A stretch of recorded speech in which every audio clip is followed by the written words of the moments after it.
ಅದೆಲ್ಲ ಇವರೇ ಮಾಡಿಕೊಡ್ತಾರೆ. ಅವರೆಲ್ಲ ಮಾಡಿಕೊಡ್ತಾರೆ. ನಾನು ಹೇಳ್ತೀನಿ ನಗರಾಭಿವೃದ್ಧಿ ಸಚಿವರಿಗೆ ಕೂಡಲೇ ಆಸಿಫ್ ರಾಜು ಶೇಖ್ ಅವ್ರು ಹೇಳೋದನ್ನ ಮಾಡ್ಕೊಡಪ್ಪ, ಇವರು ನಮ್ಮ ಮನುಷ್ಯ ಮಾಡ್ಕೊಳ್ಳಿ. ನಮ್ಮ ಮನುಷ್ಯ ಅಂತ ಯಾಕೆ ಹೇಳಿದೆ ಅಂತಂದ್ರೆ ಇವರು ಆತ್ಮೀಯರು, ಅವ್ರ ಅಣ್ಣ ಆತ್ಮೀಯರಾಗಿದ್ರು, ಇವ್ರು ತಮ್ಮನ್ನು ಕೂಡ ಆತ್ಮೀಯರಾಗಿದ್ದಾರೆ. ನಮಗೆಲ್ಲ 224 MLAಗಳು, 75 ಜನ MLCಗಳು ಎಲ್ಲರೂ ಕೂಡ ಆತ್ಮೀಯರೇ. अस्सलाम वालेकुम वरहमतुल्लाहि वबरकातुहू। इत्तेहाद न्यूज़ में आप सभी का खैर मकदम है।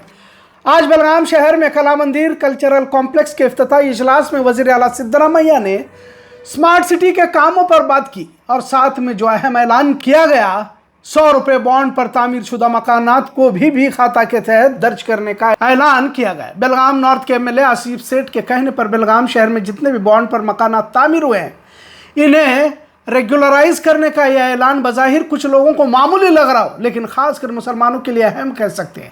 अब कुछ ने मुझे यूं भी कहा कि क्या सिर्फ मुसलमानों के ही मकानात बॉन्ड पर हैं? यकीनन नहीं है। हो सकता है कि मुसलमानों के मोहल्ले इलाकों से ज्यादा दिगर लोगों के ही हो सकते हैं, लेकिन हिसाब तो मुसलमानों का ही लिया जा सकता है। यकीनन इसमें हिंदू मुस्लिम करने की कोई जरूरत नहीं है, पर मुल्क की बदलती कैफियत ये सोचने पर जरूर मजबूर कर देती है। जो भी दिगर मामलात में कांग्रेस की कमी पेशी हो रही हो, पर जो फैसला आज लिया गया इसे तारीखी ही कह सकते हैं। इसके लिए वजीर आला सिद्धरामैया और MLA जनाब आसिफ राजू सेठ का दिल की गहराइयों से शुक्रिया। बेलगाम शहर को स्मार्ट सिटी के तहत देखा जा रहा है।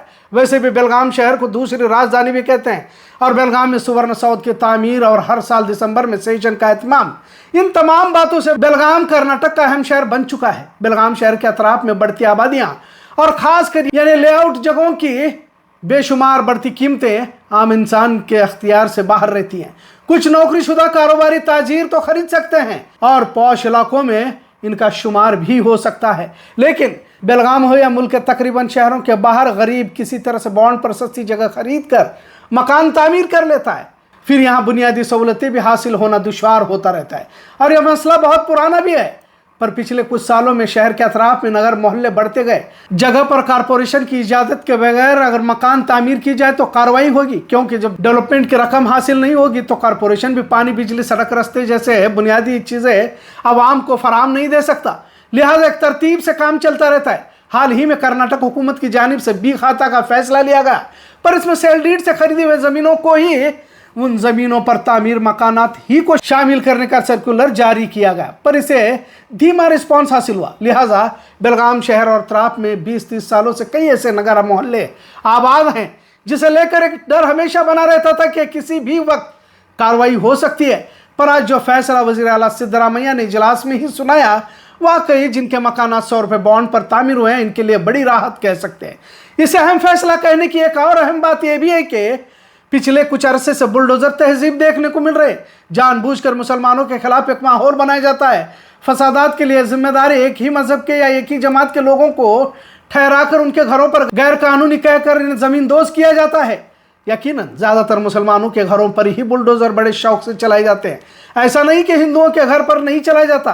कल ही की बात आपने देखा होगा कि जैन मंदिर पर महाराष्ट्र में बुलडोजर चला गया और इसे गैर कानूनी भी कहा गया। अब मुसलमानों के घरों पर बुलडोजर चलाते वक्त तमाशा देखने वालों को अब तकलीफ तो हो रही है, पर कर कुछ नहीं सकते। इसी तरह दिल्ली में भी जहां हिंदू मुसलमान मिलजुल कर रहते थे बुलडोजर चलाया गया। नूह, संभल, बलिया, मुजफ्फरनगर, उत्तर प्रदेश की हुकूमत को तो इसके लिए ही जाना जाता रहा है और वजह बताई जाती है कि यह गैर कानूनी कॉलोनियां बनाई गई थी। अब बात यहाँ तक ही रुकी नहीं है, बल्कि मध्य प्रदेश, बिहार, उत्तराखंड, दिल्ली, गुजरात और खासकर जहां भाजपा की हुकूमत होती है वहां ज्यादातर इस जुल्म को ढाया जाता है, जिसे बुलडोजर तहजीब के नाम से जानने लगे हैं।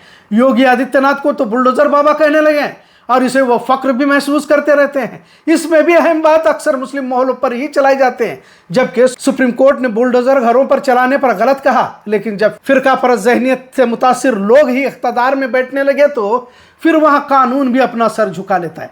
खैर, अब तो फसाद करने के लिए भी बाहर से लोग लाए जा रहे हैं। बात बंगाल मुर्शिदाबाद की सामने आई है। वक्फ बिल को लेकर जो एहतजाज किया गया उसमें फसाद करने वालों को पकड़ा गया तो 20,000 लोग उत्तर प्रदेश से लाए जाने की बात सामने आई है। मतलब जहां दक्षिण भारत में माहौल इत्मीनान बख्श है, उसे भी फसाद की आग में झोंकने की कोशिश इसलिए की जा रही है क्योंकि आने वाले चुनाव में भाजपा को वोट हासिल हो सके। फिर इसी बहाने मुसलमानों के घरों पर बुलडोजर भी चलाया जा सकता है। कहने का मतलब बुलडोजर इसलिए चलाना आसान हो जाता है जब मकानों की तामीर गैर कानूनी हो या 100 रुपये बॉन्ड पर हो और ज़्यादातर गरीब लोग ही किसी तरह अपने सरों पर छत आ जाए, अपना ज़ाती मकान हो, किराया नहीं भर सकते, कुछ देर ही सही थोड़ा कर्ज लेकर अपने घर में रहे और यही ख्वाब लिए कम बजट में गरीब तबके के लोग मकानों की तामीर करते रहते हैं। लिहाजा बेलगाम शहर और तराप में भी आबादियां जो बड़ी हैं उसमें ज़्यादातर 100 रुपये बॉन्ड की ही थी।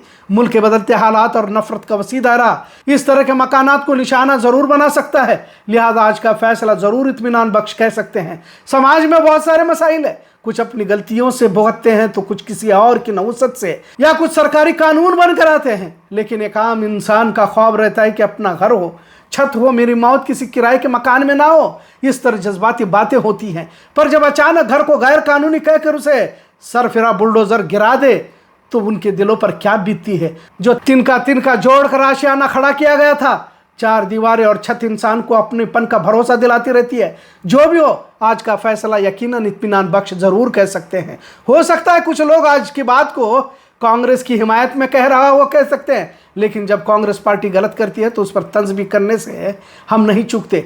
आज जब एक अच्छा काम हुआ है उसकी सराहना भी जरूरी है। अक्सर हमने ये देखा है कि गलतियों पर सिर्फ मातम मनाना हमने सीखा है और कुछ लोग तो गलतियों को तस्लीम भी नहीं करते और ना ही कुछ मुस्तकबिल के लिए सीखने की कोशिश करते हैं। तमाम लोगों से गुजारिश है कि जितना भी हो सके इस मुहिम का फ़ायदा उठाया जाए, क्योंकि हालात आगे क्या आते हैं कह नहीं सकते, पर जितना इख्तियार में है उतना तो कर सकते हैं, इतना ज़रूर। आज का मौजू कैसा लगा इस पर ज़रूर कमेंट करें। इत्तेहाद न्यूज़ देखने के लिए शुक्रिया। अल्लाह हाफिज़।